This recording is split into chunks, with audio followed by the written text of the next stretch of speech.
Ever think about secrets? Like the kind that echo through history for 1,000 years. Strategy's so cunning, they can actually, like, reshape an entire galaxy. I mean, it's not just history, right? It's like looking at the blueprints of power itself. Exactly. And you know that book, Star Wars? Rule of Two by Drew Karpyshyn? Yeah. That's exactly what it lays bare, the birth of the Sith. The modern Sith, I mean. Yeah. And this shift, man, this incredible shift in how galactic power dynamics play out. I think it's something we got to unpack. Absolutely. What do you think? Totally agree. And we're talking about a pivotal era here, you know, roughly a millennium before that whole Skywalker saga. Right. Karpyshyn's book dives into the aftermath of this absolutely devastating conflict. The Sith Order basically annihilated itself. Wow. But here's the twist: from those ashes, something new emerged.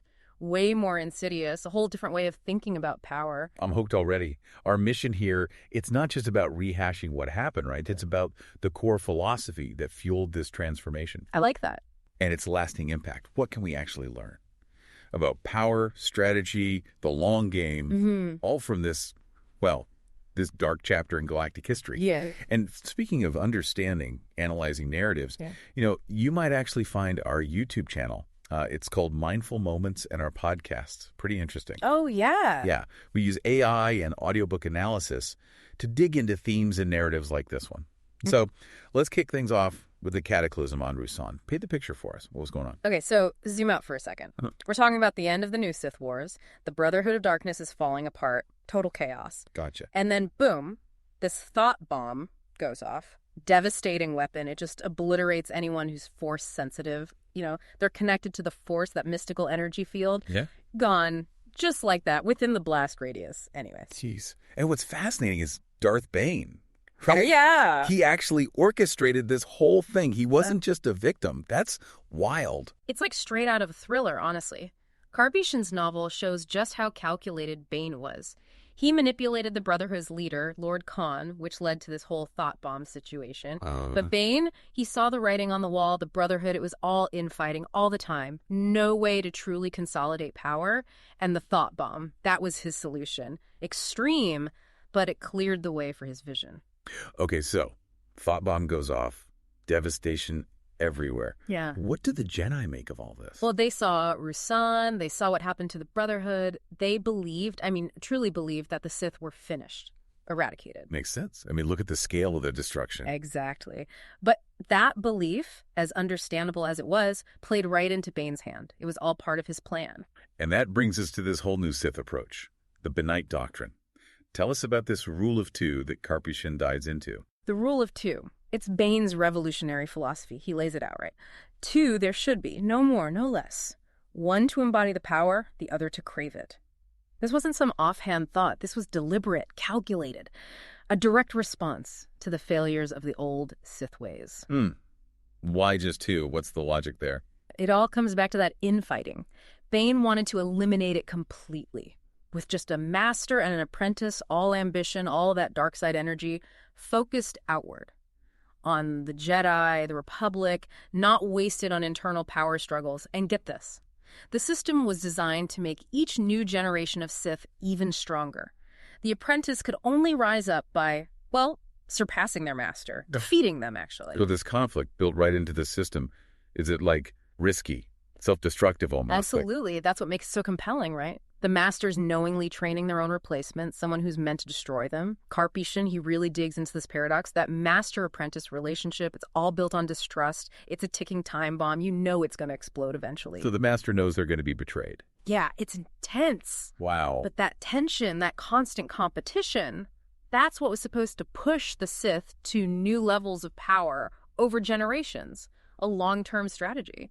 So Bane wasn't just thinking about himself, about grabbing power in that moment. This was much bigger. 1,000%. The rule of two was the cornerstone of something huge, a plan that would span generations. Bane, he understood that open warfare, it just didn't work for the Sith. It always ended in disaster, so he shifted the game. Patience, secrecy, undermining the Jedi and the Republic from within. Karpyshyn really showcases Bane's foresight here. The Jedi think they've won, they're celebrating, and that's exactly what gives the Sith the advantage. They disappear, become a whisper. Exactly. That's really smart. Let's talk about the key players in Karpyshyn's story. Darth Bane, of course, and his apprentice, Zannah. What's their dynamic like? Oh, their relationship is the heart of Rule of Two. They're the living embodiment of everything we've been talking about, the contradictions of the whole doctrine. Bane, this mastermind, has to train Xana to ultimately become better than him, and their approaches to the dark side. Total opposites. Bane, he's all about raw physical power, strength, domination. But Xana, she's drawn to the more subtle, almost insidious aspects of the Sith. Illusions, manipulation, she messes with your mind. So the Sith weren't just about brute force anymore. There's more nuance to how they use the dark side now. Right. Bane recognizes that there are many paths to power. And Xana's talent, he sees it as an asset, something that the Sith need. And Karpyshyn, he doesn't shy away from the psychological tension between them. They're mentor and apprentice, yeah. But there's always this knowledge hanging over them. One of them's going to try to destroy the other. Man, that's intense. And Xana, does Karpyshyn show her struggling with all this? Oh, absolutely. Her internal conflict as she fully embraces the dark side is a major part of the book. Karpyshyn highlights the choices she has to make, the things she has to sacrifice to become a true Sith. And Bane himself. It sounds like Karpyshyn gives him some depth, doesn't just paint him as a pure villain. You got it. He's driven by this intellectual curiosity about the dark side. He's constantly searching for ancient Sith knowledge because he understands that true power goes way beyond just being physically strong, and those orbalisks that latch onto him, they're a symbol of this idea. They make him incredibly powerful, able to heal from almost anything, but at a huge cost. Yeah, like the price of power, right? Exactly. They cause him constant pain, both physical and mental. It's a perfect representation of the Sith philosophy. Power demands sacrifice. Always. Karpyshyn also brings in a Jedi perspective, right? With Johun Othon.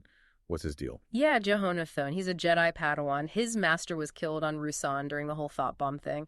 So he's grown up with this suspicion that the Sith might still be out there, which of course goes against everything the Jedi Order believes. He's like the lone voice of dissent. Yeah, I guess you could say that. He's questioning the official narrative and his quest to find the truth. Well, it really shows how complacent the Jedi have become. They can't even imagine the possibility that their greatest enemy might have survived. Karpyshyn uses Johun to highlight just how effective Bane's strategy is, how vulnerable the Jedi really are. Okay, so let's talk about the big picture. The Sith philosophy that Karpyshyn explores in this book. What are the core principles? Rule of Two portrays the Sith as being all about individual empowerment, relentless ambition, breaking free from limitations, and the dark side. It's presented as something seductive with its own internal logic. It appeals to those who want control, who want freedom no matter the cost. And how does that contrast with how Karpyshyn portrays the Jedi?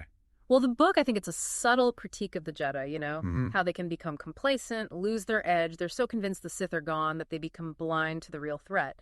And that contrast, right, between Sith ambition and Jedi, I don't want to say laziness, but maybe a lack of vigilance. Yeah, I see that. That's one of the most interesting philosophical threads running through the whole story. So, to wrap things up, Yeah. what are the key takeaways from Rule of Two about power and strategy specifically? The Rule of Two. It wasn't just a rule, it was a complete paradigm shift, a totally new way for the Sith to think about power. It shows how effective long-term planning can be, and how powerful ambition can be when it's combined with secrecy and cunning. Now you have a much better understanding of where the Sith we see in the later movies came from, and how their philosophy shaped the entire galaxy. It's a wild example of how something or someone can seem totally defeated and then come back stronger than ever by adapting, by playing the long game. And it makes you think, right, about the real world. Yeah. How does this idea of hidden influence, of patiently building power, how does that play out in our lives? What's going on beneath the surface? What long-term strategies are in motion that we don't even see? It's pretty mind-blowing when you start to think about it. If you found this exploration of galactic power as fascinating as I did, hit that subscribe button and share this with your friends. And if you want to go even deeper into Drew Karpyshyn's Star Wars Rule of Two, you can buy the book. We've got a link in the show notes. Awesome. But most importantly, keep thinking critically about the forces that shape our world, the ones we see and the ones we don't.